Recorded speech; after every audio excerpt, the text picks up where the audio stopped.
This episode of Super Pulp Science is brought to you by Blood Letters by GMB Kamichuk and Ariel Gordon.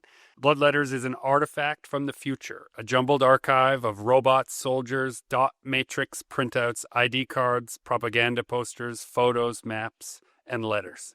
The human detritus offering hints that something has gone horribly wrong. Available where all books are sold.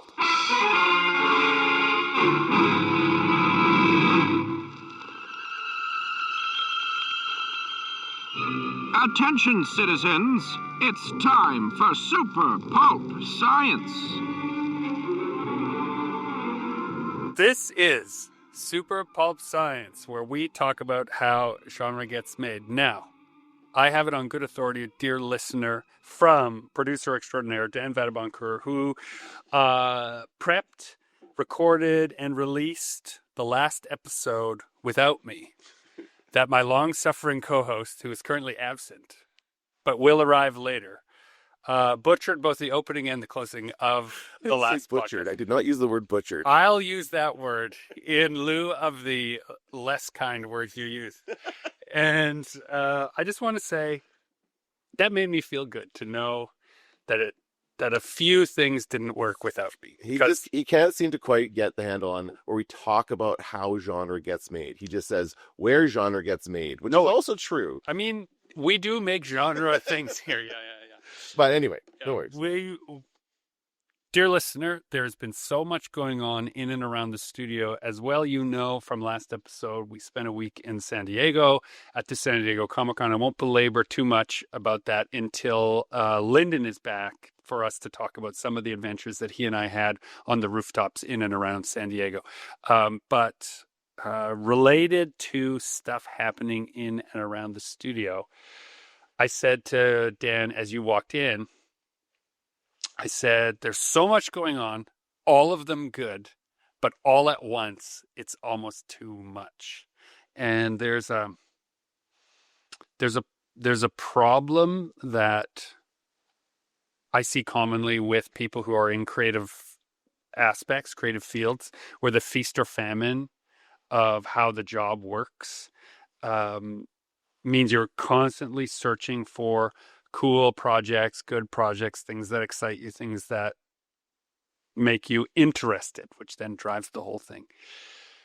And it can take a long time to line up a bunch of them. And it can be sometimes something that took months, something that took years, something that took, in the case of one such project I'm working out, decades. And suddenly they're all happening, and they're all happening in the same month or the same set of circumstances. And you can't say no because you've been hounding, chasing, arranging, preparing for years or months or whatever. And so now it's just all happening at the same time. So I'm in the middle of a maelstrom like that right now. Okay. And all of it is good, but it's also summertime. And so kids want to have adventures. And they're still young enough to want to have adventures with their dad, right? And so don't screw that up. Don't screw that up, Gregory, right? And all of that stuff means that I feel like that scene in Lord of the Rings where Gandalf is in the film where Gandalf is talking to Bilbo, and he says, I feel like butter scraped over too much bread. That's how I feel today, right? Bread is yummy. Butter is delicious. It's just not, I feel like there's not quite enough for me to go around. And then this morning of all times, normally I do this kind of prep a week in advance, but I have a library event. What I like to do is before I do a public speaking event, I take about a week early, I take everything I need to do for that thing and I pack it into a case so that I know in my mind I'm ready for that thing that's coming. And then it becomes like an anchor point for what I'm going to discuss is in that case. And it just like my mental inventory of what's in that case helps me prepare in advance. And instead I had to say the scraps of the things I need for this presentation are in 3 different places at the studio, home, and in store. And they're all there. It's fine, Gregory. You don't have time to put them in the case, but you know they're all there. And it's so this morning when I finally put it in the case, I felt like, oh, I am ready. I'm so excited to go to this library event, and I cannot wait to do this. And it's one sponsored by Prairie Comics Festival in conjunction with the Winnipeg Public Libraries. And it's a teen workshop where we are combining role-playing game aspects and comics aspects and showing how to like mix and match these two sort of fun skill sets if you're a young person into a comics generating machine, more or less. And so it's about 2 hours that we'll be, putting that together. And for the dear listener who says, oh, well, if it's only a 2-hour workshop, it can't be that much preparation. If you don't care, it isn't. True, but usually people can tell when you go to one of these things and the person doesn't care. And I really care to not make it a rail. So when I do any kind of presentation, I always explain to the people who are hosting it or funding it. I'll prepare 30% and I'll bring the other 70% enough material so that whatever the audience is interested in that first, I chase that and pull it out of the tickle trunk, as it were, right? So that's where that preparation comes in, is especially if you're doing a creative exercise, when the crowd responds and their eyes light up and they go, oh, that's clearly something that I would like to do here. If that's not the next thing on your agenda, a good teacher should switch it to be the next thing on the agenda, I think, right? If you have the luxury of preparation. So that's what I did this morning. And for the first time in a long time, I feel totally prepared for a thing I had to do in the last 2 weeks. So this is a real physical case that you put these? Yeah, it's like that case right there. That great case right there. It's all in there. What's a case? Okay, I see. Yeah, like real, like ready to go. I wasn't sure if you're talking about like a mental case. Like I've heard people. I mean, I am a mental case. No, that's true. But filing things away mentally into this folder or whatever. I've heard of people doing that to help themselves keep on track of things. Yes, I do that also. Yeah, but and I used to teach with my students. I used to teach the old house or the place you grew up in as a mental exercise for putting things. So other people have, I guess this is what we're talking about now. Other people talk about the Mind Palace, and it got real popular because of Sherlock, but it's a old school mental exercise, and usually the most useful, easiest to teach version of it is if you have a clear vision of a place you grew up in or a place you spend a lot of time in, use that spot because you know where everything is, you know where every cupboard door opens to, you know where every turn leads. And then you put things in those rooms in your mind that you can visit later. And then when you open the door of your mind of a place you know really well, this idea stands out. So we would do storytelling where students would often feel unprepared to do for example, a big presentation or to go on stage or, because I also taught some theater at the high school level there. And I would just teach this exercise, like right in the kitchen. Just put those lines that you need to remember in the kitchen, in the house you grew up in. And they'd be like, that is insane, mister. That doesn't make any sense. But then I would see them on the stage be like, have that moment where they're like panicking. And then they just like walk into the house they grew up in their own mind, and they look in the kitchen, and there are the lines, right, that they need to remember. So I am familiar with this idea, but in this specific instance, it's literally just a suitcase with wheels that I can wheel into the library. All right. The unexpected can happen. When it does, you just got to deal with it. Did you hear the door? For those who have been following along, Ariel Gordon and my new book, Blood Letters, is officially available on all platforms to order. Wherever you get your books, you can put in an order for Blood Letters. Our sci-fi, body horror, young adults war story is how it's being pitched by the publisher. So that's how I will say it. And you should check it out. That's what I'd say about that. Also, all the vagaries that go around prepping for a book through a regular publisher are now starting to show up in my inbox. So they know what cities I'm going to be visiting. And so between them and Lyndon organizing bookstores and book events and things related to that, which are very daunting because either lots of people show up or nobody shows up. And you don't know because, by the way, dear listener, I'm not famous. So it's just that labor is going on. But because Ariel has her own literary circles that she travels in, and as a very prolific essayist and poet, she has well-trodden, familiar paths where people expect a certain literary quality from the work. I'm really excited to see when she brings this weird thing on that path, what it'll do. And then because I'm usually traveling in genre and sci-fi circles, bringing something that has with it or baked into it a real literary piece. I'm excited to see what that will do. We got our first Kirkus review also, which is in the world of bookland and literary bookland, kind of a big deal. So we were celebrating that while I was standing in a muddy field on a production meeting for a film that will be shot next year. So like all this stuff is happening all at the same time, and it's real hard to compartmentalize it all. So I will now field questions from my producer. Kelly, go ahead. Well, let's talk about San Diego. What can you tell us about San Diego and your experience there without Lyndon being involved? Without Lyndon being involved, it was awesome to watch Lyndon in San Diego as a person with a new key to different kingdoms. The way that stratified world is organized is that you get invited to different things based on the projects and publishers you're connected with. And because he is now officially connected to the DC writing ecosystem, it's a better way to put it, he's allowed to be there. And watching him very confidently, whether he would admit it or not, it definitely appeared very confidently, very capably navigate all of that very complicated ecosystem without ego. That's the thing I admire about it the most. And anytime someone would like ask him stuff, he'd say, listen, I don't know the answers to those things. I'm too new to pretend like I know anything. And it was just the perfect thing to do in rooms like that, not to pretend you got it all figured out. And of course, there is the added element that I didn't need anything from those people. And so they were all more interested to talk to me.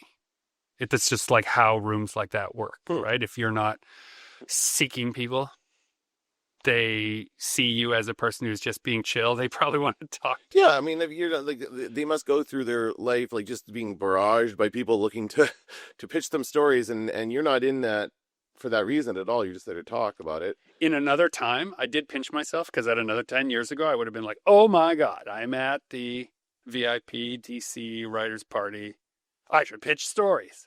But now I'm like, the last thing I need is another project. Right, yeah. Please don't ask me to do any work. Yep. And so that was really great. And so for those of you who know comics better, Mark Waid is a name you would know. And you can Google it if you don't know. His CV is so long and impressive. And he's been in every kind of comics writing room that has existed. He went by and I got to say to him, like as he was walking by, I was like, hey, Mark, just so you know, because he was instantly went into like, I don't recognize you mode, but if you're at this party, you must want something from me. Right? So I said, Mark, hi, you don't know me. I don't need anything from you. And he literally switched from I gotta go body language to, oh, cool. Hi, nice to meet you. Oh, man. It was so amazing. So then we laughed and I got to say something I've always wanted to say to Mark Waid. Back in my misspent youth, had a comic store. And his books, no matter who he was writing for, were so easy to give to new readers. When they're like, oh, I'm interested in comics or I want something, I would just sling Mark Waid books. They just had such a great, fun, light tone where there was clearly a deeper story underneath it. If you stayed with it, you could find it and you could sense that in his writing. I think that's always been his skill as a writer. So I got to say to him, thanks for paying my mortgage so many times in my misspent youth, because I would just sling comics. And something that I guess I knew, but I'd forgotten, he owned a comic store also. So then we weren't talking about making comics or writing comics. Suddenly we were in this conversation of like, the shape of that business as a retailer and how that all worked and where it worked. And it was a very surreal moment for me that previous life was what I was talking to Mark Wade face to face at the DC after party. That was a really peculiar moment that I can share and that I thought was really fun. And then afterwards I was like, okay, well, have a good night. And he was like, hey, it was cool to talk to you. There was no all that networking stuff that is just so pervasive of the San Diego Comic-Con experience. Didn't have that. Okay, so then the other fun story is we're out of the show. All business is done. We're just walking. It must have been I don't remember. It all blurs together. I don't know what night it was. But what I do know is Justin and myself and a couple of friends that he knew and I were all going to go out for dinner and just not do no networking. Just people from the road, people from the circus who were all also at San Diego. We decided we'd all go out for dinner. But we're walking there because it's impossible to get a cab. It's impossible to get an Uber. It's just, we're walking. So it's that big flood of humanity that bursts free at the end of the show. And we're walking and we're in a conversation about the Princess and the Dragon film that I've been working on, which has now got some distribution. And we were just talking about the vagaries of this super micro budget movie that we were working on. But you're in a crowd. And so while we're walking, the crowd is thinning out and this guy is walking beside us. And it seems very clear that he wants to add to the conversation. Like he's listening intently to how we're talking about how the Canadian tax credit works and how sometimes producers who put in money, they expect this thing or that thing, but it's not realistic. Like we're just talking about the real kind of business of our film and how it worked. And he just clearly wants to jump in, not in an asshole way. Like he's clearly looking for a pleasant way to toss in 2 cents. Couldn't help but over here. That's right. Right. But now the road is sort of spreading us out. And so then Justin's buddy turns to him and says, hey man, like he notices, he's like, you clearly have something you want to say. And he's like, yeah, but I didn't want to interrupt because I didn't want to be that guy. But this has been my experience in those kinds of things. So he starts sharing how producers work and where the money works in the US and how those things all work. And in a way that made it very clear that he was in the business a little bit, but not recently. So we start talking and I fall back with him. And so just he and I are talking and sharing stories about some things. And I say, you seem to know a thing or two about this. And he goes, yeah, well, I was in one of the worst movies ever made, so I can tell you. And I go, well, we just made one of the worst movies ever made. Everyone who makes an independent film for a very small budget is convinced that theirs is the worst movie ever made. Ours will be available, by the way, Prince and the Dragon, we know, on Tubi. So it'll be for free with commercials. That's how good it is. Hey, that's awesome. Right? I have no problem with that. So we're joking about that, and he goes, no, I was in the worst movie ever made. So I immediately think of the worst movie ever made. The actual worst movie ever made. The actual worst movie ever made, and I discount it. It can't be that one, so instead Okay, go ahead. Yeah. So instead I say, well, it's not the worst movie ever made. It's probably just a very low budget. And he just turns to me with this just pure twinkle in his eye. He goes, no, I assure you, it's the worst movie ever made. And I say, well, the worst movie ever made is The Room. It's not like you were in The Room. And he hands me his card. And his card says, congratulations, you met Peter from The Room. Right? Which is Kyle Vaught. And we're just having this conversation. So we met one of the people from The Room. Oh, and Jonathan Ball. I just want to say, like he was telling me the story, I said it wasn't The Room. Yeah. I did not hit her. It's not true. It's bullshit. I did not hit her. I did not. Oh, hi, Mark. So then it's this hilarious conversation where, in a similar fashion to the Mark Waid story, I ask him what he's doing now, and he said, oh, well, I'm more interested and involved in role-playing games and tabletop games and board game creation and writing kids' books and like this other stuff. And suddenly we're talking about all this other stuff that has nothing to do with networking, just our nerdy love of like rolling dice and telling stories. And it was the most peculiar, most random encounter. So he gives me his card, which is just all his socials. And then we basically are like, and I also give him like a way to contact me that isn't really me, like those peripheral data reaches. Like, yeah, you can email me through this person. And then eventually I was like, hey, you want to come for dinner? He goes, no, but let's stay in actual touch. And he also knows that, right? He's like, here's my real contact information. And so it was a funny moment where, not for a networking reason, not for another reason, but just because we were really simpatico on some super nerdy shit while we were walking through there. And that really reminded me, and I think is a pure moment of what conventions are in their purest, non-commercial sense. People who like stuff, going there and making friends with people on the level of what their real interests are, all ego aside, right? Like, it was such a cool, pure moment. I know nothing about him as a human person. I don't know if he's got skeletons in his closet, or so to speak, right? But those moments where none of that is about that, it's just like two guys meeting on the street and they have a whole bunch of shared interests, and we're just wandering through San Diego. Speaking of wandering in, hello.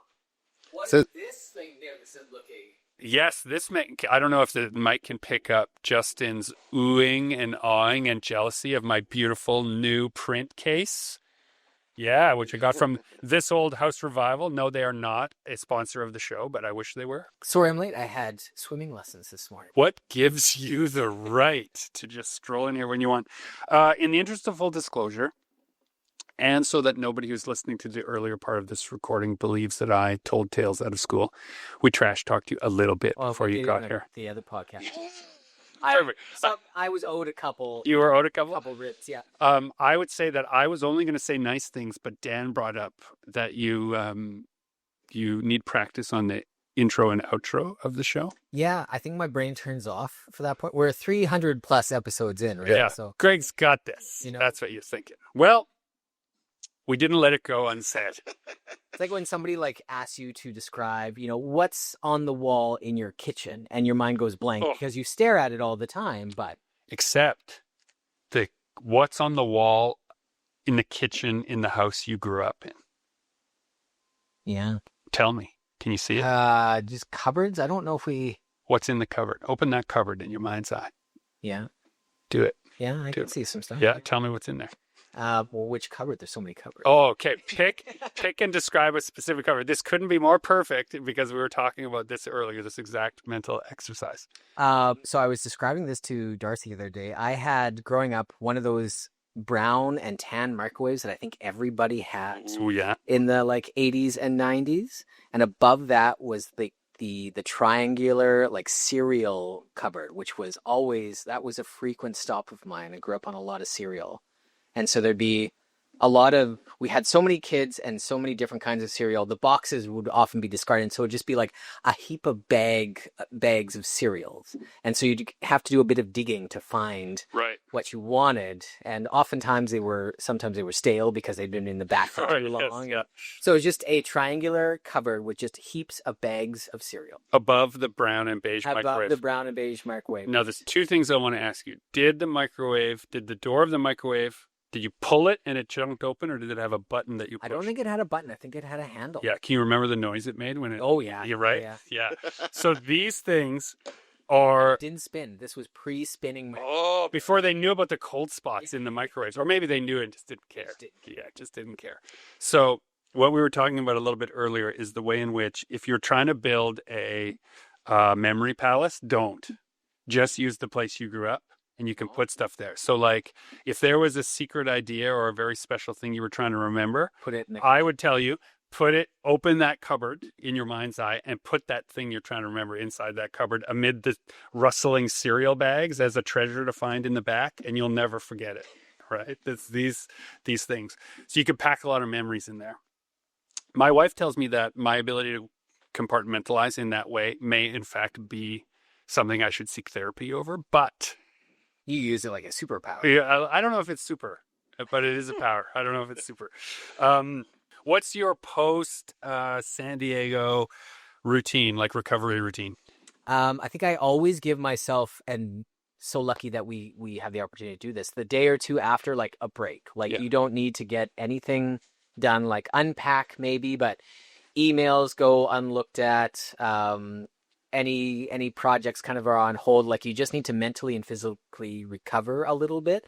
And I think that's important to do in our line of work. If you're just constantly, we just worked, I don't know, a full week's worth of work in a couple of days. And you have to pay for it some way or another. So taking a bit of a mental and physical break after, I think, is very key. I have not done that. I'm ready to at last do the mental break. Not normal though. I want to do that. Need sleep. It's This is why I started the last podcast. I don't know if you listened, but I thought it was so interesting and fascinating to see like the dark, tired Gregory that we churned out by the end of that trip. That's right, dark Gregory. Well, He's like, goodbye, friends. I am going to that corner over there, and I'm putting my hat over my eyes, and I will not be talking. that's right. I'm just going to be over there for a minute.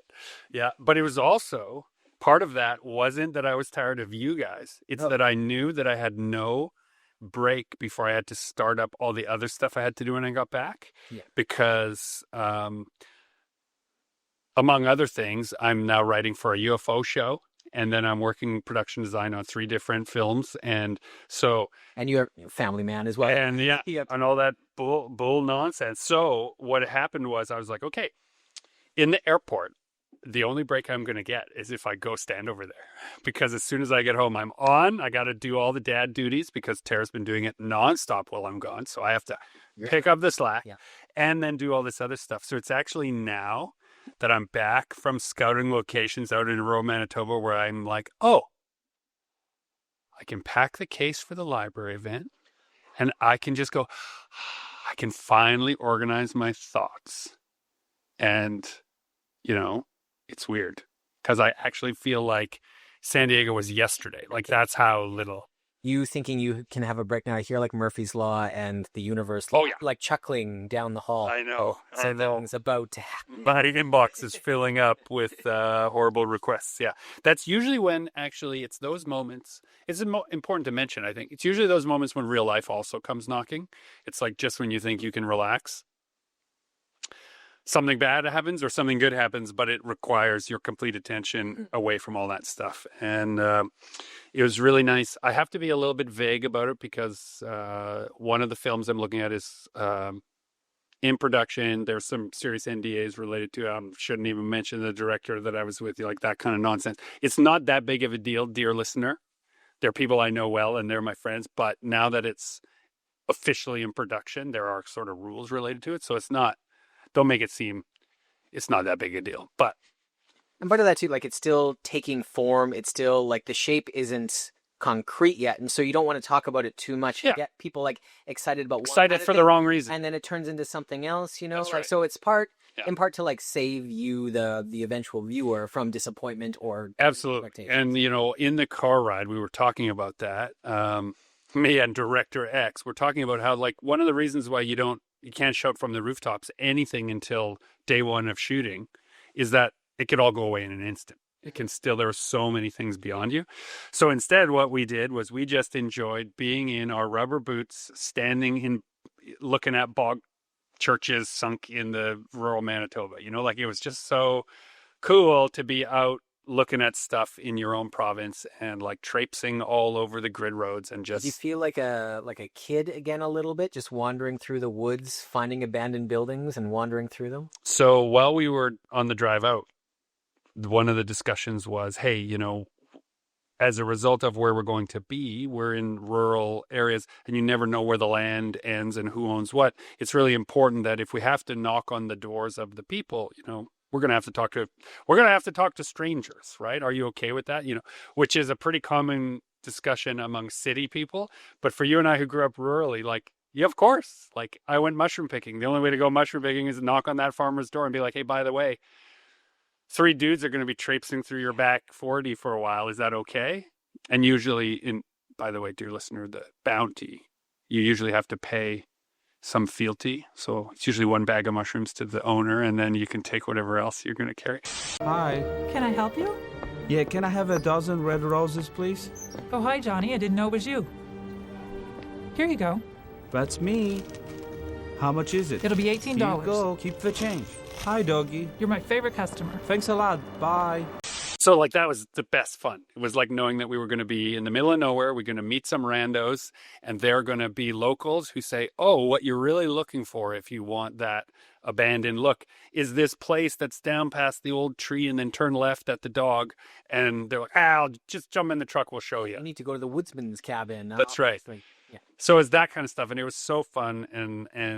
But it was 2 days nonstop. We were 12, 15-hour days, just absolutely, put like 30 hours of work over 2 days, just cruising around and taking notes and doing things. And so, yeah, now I can finally Nobody relax. fell through a floor or stepped on a rusty Close, nail, but no. or- Yeah, close, but no. Yeah. And it's actually, maybe this is a point to talk about what I've categorized as reverse haunting. So like we talk about old scary places all the time, and it's sort of part of the common natural vernacular that those haunted places are bad. They feel bad. They feel scary. Something bad happened. I found so many places, so many old homesteads and so many places where it was the absolute reverse feeling. Yes, nature has crept in and claimed this place back, but even in the dark, it felt like the safest place you could ever be. You could sense the warm hope. Yeah, that once it was like a reverse haunting feeling. It was like, man, I feel like normally you would think if you're going to climb into a old abandoned house basement in the middle of the night, you have some trepidation for that. The opposite was true. I was like, oh, this place is so great. Yeah. Everything's going to be fine. There was a couple of times where I was like, no, I do not want to go down there by myself with a flashlight. And that was like, you respect it a little bit. But there were other times where it was isn't that like a check, like, doesn't the part of your brain that wants out for the movie go off as well? Yeah, a little bit. I don't want to go there in broad daylight. Yeah. And I can say that this isn't that kind of movie. It's not a scary movie. So we weren't searching. We were searching for the beautiful way in which time takes back places. That's what we were searching for. And A lot of that in rural Manitoba. right? Yeah. It's amazing. So I got the notification of the podcast episode that you had said bad things about me. And, I didn't say that. I haven't listened to it yet while I was standing in the mud, by an old Model T Ford. So it was like a real wild thing. So that's what I was doing. And this shelf that you noticed, Which I keyed on because it's not just a normal shelf. It's a like they call them like flat cabinets or like map cabinets. So it's a bunch of thin shelves for keeping prints and art separated easily, which we're always on the lookout for at the studio, and it's hard to find because a lot of them are antiques and people don't ever give them up. And so where'd you find? So if the theme of this episode seems to be compartmentalization, this beautiful compartmental shelf was at This Old House Revival, which is here in Winnipeg, and it's the person who owns it, John Hunsberger, shout out. He also owned, do you remember the Arlington studio? Yes. Yeah, so he also, This Old House Revival and that space are part of the same That makes sense. group. Yeah. And so I was in there, we were looking, it was Tara's birthday, and so we were searching out other antique things, and I noticed this shelf, and it had a little tag on it that said, just take it away. Wow. And there was a little thing under, it was like $25, but if you'll take it, it's yours.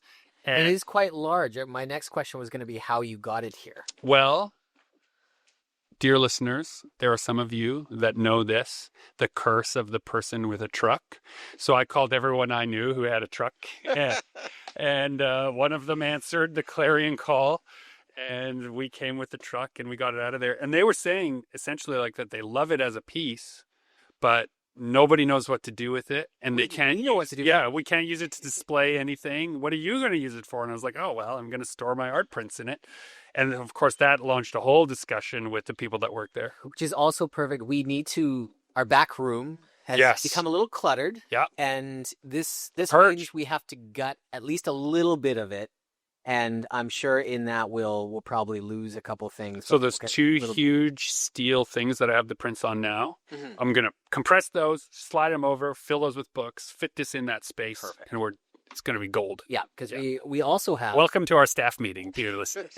we have quite a few new books in the studio. Yeah. Should I be talking about that? Oh yeah, we can talk about that. Okay. Oh my God, this also happened. So also in the studio is 3,000 pounds. 3,000. How many books? Because there's not as many books as you'd think. No. They're quite large. Yeah, they're quite big. They're quite beautifully. They have slipcase magnet flap editions of Last Breeds. Mm-hmm. Co-written by Matt, Jonathan, and myself. Scripted by Jonathan. Illustrated, and I think the real standout star here is Scott Henderson's artwork on Last Breeds. And then colored by Zach. And it's colored by Zach Yeah. Schuster, yeah. And The colors are they Oh. stand out quite a bit. so I'll take a little credit for that since I art directed it and fought tooth and nail for a long time to have that look. He went back, but we had to win over Jonathan, who said no.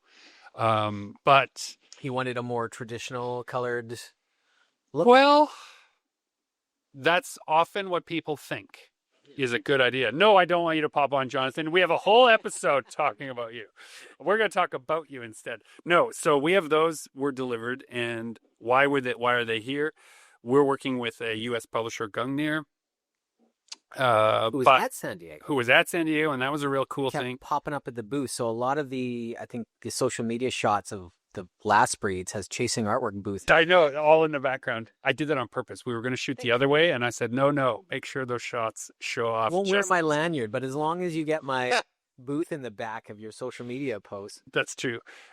Dear listener, though Justin tries hard to brand me as a Chasing Artwork minion, I often chew through the cord and then put my own on it. It was all worth it for the couple interactions at the booth. We'll get back to Last Breeds in a second, but I just want to make fun of you here for a second. Perfect. Every once in a while, somebody would come up to the booth, and Gregory has his like GMB Kamichuk lanyard on, and like it looks like an artist lanyard of some kind. And they'll go up and they'll get serious and they'll start wanting to talk business. Like, are you the artist responsible for this? And Gregory will go, no, he's over there. And the person just immediately disengages with him. Yeah. Oh, Just you're like, just the hell. Oh, then I have nothing to say to you, sir. Oh my God. And just no, okay, thanks anyways. Just straight over to me. With And the it happened at least twice. With the exception of the one, I don't know if we should mention who they were, but the one person, she was very friendly and she was so she was a little nervous to approach the artist about an ask that she had. And then when it turned out not to be me, she then collected her thoughts again and got all ready. She gotten the nervous one out. She's like, okay, well, I did it once and it didn't go badly. I'm going to do it again over there to that guy. And then this other guy he works with him seems nice enough. So that was Back to Last Breeds. Last Breeds. What I love most about this book is it has a slipcase Oh, with a magnetic little clasp on it. So fancy slipcase. it's easily the I was going to say easily the fanciest book I've ever done, but the Z2 Super Metal, Edition of Yeah. Baby Metal, Cool. that was gold foil. I don't know if enormous. that even counts. That's such a limited edition collector's. Yeah. There was only 200 made? Yes, less maybe. Yeah, but they're huge. Oh God. So Second fanciest. the second fanciest, but the best. It actually, the case, the feeling of opening that little magnetic slip case and sliding the book out, I think does for Scott what has always been needed for his artwork, which is you should pay attention to this guy. There's something going on here. And don't get me wrong, his work, he's Eisner nominated. He's got plenty of accolades. He's won many awards and been lauded, but always in a space where historical accuracy matters, which is why his ability to render detail so perfectly is great for the work that he does with Dave Robertson and Highwater. But being able to say to him, in this dystopian world, you can dress it any way you want. You get to be the set dresser. You can have them wear what you want them to wear. You can have their hair be the way you want it. And then we'll reference that in the script going forward, letting him design a very grimdark world and then do what Scott does best, which is put these little sparks of humanity where when the characters' love, admiration, fear, joy is poking through, all that stuff just evaporates. No one can draw a face better than him. No one I've ever worked with can do character reactions better than he can. And it's so awesome to flip through that book. So very proud of it. Yeah, we're working with that U.S. Postal, like I said, but we always control a certain amount of your means of production. So we took a portion of the print run. And are you going to talk about the hiccups that came with this project? We have an entire podcast. We're going to talk about the hiccups related to that. Because this is one of the few projects that you've printed outside of Canada. Yes. And I will say this as a prelude to an entire episode where we're going to compare what happens if you print overseas and what happens if you print. There are pros and cons. There are pros and cons, but in my experience, mostly cons. And I can't wait to go back to Friesens. Well, we were just on the phone with Friesens today talking about 3 other projects we're doing with them that to me I just can't wait. Friesens also take wining and dining us soon. That's right. Yeah, we get to go to a Gold Eyes game together. That's right. Because we're kind of publishers. Yeah. Without meaning to. Really meaning to. Yeah, without meaning to be. Sometimes life can get complicated, and you've got to be responsible. So you don't see Lisa again, and you definitely don't sleep with her again. So that's some of the stuff that's going on. It's not even all of it. It's just what I can possibly explain right now. Mm-hmm. In the theme of compartmentalization, you've got the new dad stuff. How are you building that wall? Is it working? Is it hard? There was this great quote. I become a morning person in the same way that you become a jogger when you're chased by a grizzly. I have been waking up early and earlier because it's the only time where I can sit and paint without feeling guilty that my partner is doing all the baby stuff in the other room or upstairs. So we're when you have a new kid, things change every couple of months. And so in this little window of time, because ask me again in 3 months, it'll be different. He's sleeping a good chunk of the night. And so if I wake up early, I can get a lot of painting done and a lot of work done before around 9 o'clock when he wakes up, and then I can dad. Right. And then we go to bed early, and so I've worked that out. So I was able to get 2 new pieces done for the upcoming Toronto show. I saw that exclusive. Oh, and there's another one that I'm even more excited about that I just rolled into right after. I didn't even have it planned. It was just I'm up at 5:30 in the morning. I've got a couple hours to paint. Let's do something. Do you remember me talking about this? The idea that your mind will go, okay, this is the only time I have to do this idea. It's coming out right now. Yeah. Yeah. And you're just in total service of it. Yeah. So I just recently saw the new Superman movie, and my review of it is it made me feel like a 6-year-old kid sitting in the theater. I found it just delightful. Yeah. And so my newest piece is basically it's 99% clouds and just a big blue sky and a little Superman so it's just a very it was a very peaceful piece, very fun to work on. So I'm excited. Probably by the time this podcast goes up, it'll be up on my social medias and it'll be ready for Toronto, and then I'm back on my book. So that's kind of also what I've been up to since San Diego, is getting into a great schedule with being a dad. And and then throwing it back at you. You have teenagers now. Yeah. What's your schedule? You shrug, but no. They spend 99% of their time in their room. They're independent. They're like cats, right? I have one of each. So I have a room kid, but I have a Roman kid. Oh, okay. So one kid is all over the earth on his bike and skateboard and feet, and I mean, I'm sure he's swinging from a rope somewhere to reach a high place as we speak, swimming and all that kind of stuff. And the other one is it's taking apart an Xbox and trying to figure out if he can jury rig it to. They I remember for when my family was siblings when we were teenagers, lots of sleeping in. So are you still waking up early and getting stuff done in the morning? Or? Yes. Yeah. Early is good for early and late. I like to get up early and stay up late. These are my. I commented earlier. You don't need sleep. Yeah. This is. Dear listener, I do need sleep, but I'm a napper. I inherited it. It's genetic. It's not as trained. I used to say, oh, you could just learn it. I don't think that's necessarily true. I think it's genetic. My dad was always a napper. He was always around the clock. You're turning the listeners against you right now. Maybe. Everybody's hating you more and more as you talk about it. I can't apologize for don't body shame me. It's just who I am. All right. It's just who I am. And my dad, who is 85, coming up on 86, is same thing. Go, go, go guy, always would take naps. And I always used to like think it was funny that I would turn and he'd be asleep, but only for 10 minutes. And I'd turn back and he was like, back. Well, now I could do that too. And it's so wonderful. Yeah. Speaking of Toronto, you're coming to that. It's your first time back in a while. Oh, I haven't been back in Toronto in so long. So Toronto hasn't do you have any urge to make anything new? Because Toronto hasn't seen you in so much is new. It's too much. All I want to do is make something new for Toronto. It's the worst use of my time I could imagine because there's years worth of content they haven't seen. Right? Yeah. Like, even though you don't need it. Yeah.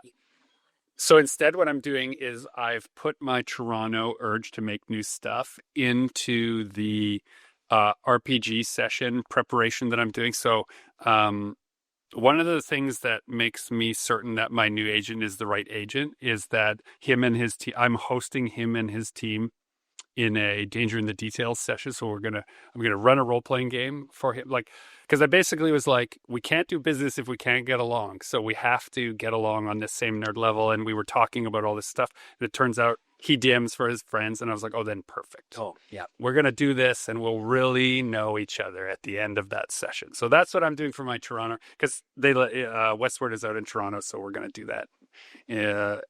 Very looking forward to that new thing.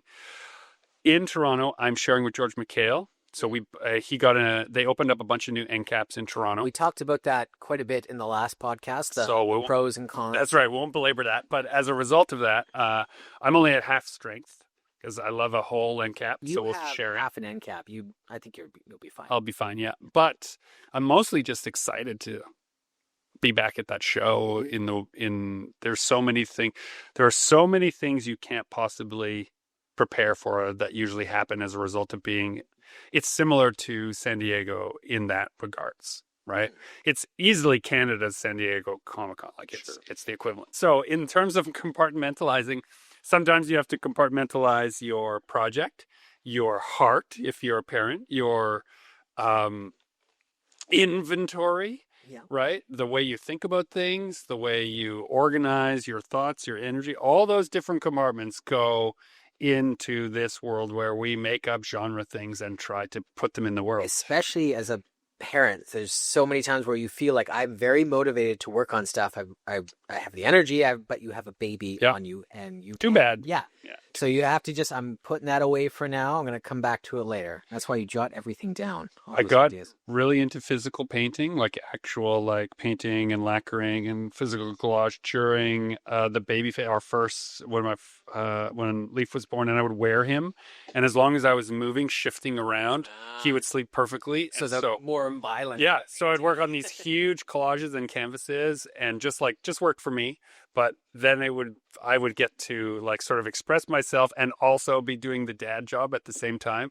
And some of those pieces ended up really, everyone who's ever carried a child knows of the shuffle, that shuffle back and forth where you're just trying to. I can't stand still anymore. Be all right. Yeah. And so they all have that motion in their creation, which is so funny because I see it now. I'm like, oh, the only reason those swirls are there is because I was shifting my weight back and forth to keep a baby asleep.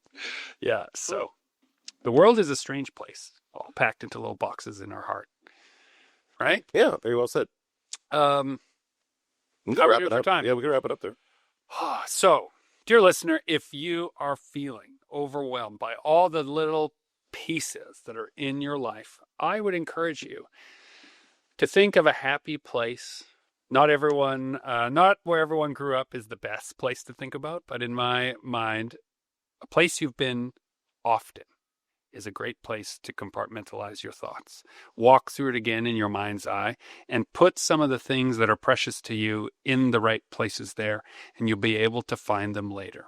For example, in the cupboard above the microwave, amid the rustling bags of old cereal, is a secret thing of Justin's, which is only his, and he'll be able to find it there later. So somewhere in your mind is a place like that. You can put something precious so that when you're ready to take it out and work on it or look at it or feel those feelings, you can do it too. This has been Super Pulp Science. This is Gregory Komichuk encouraging you to join the fight.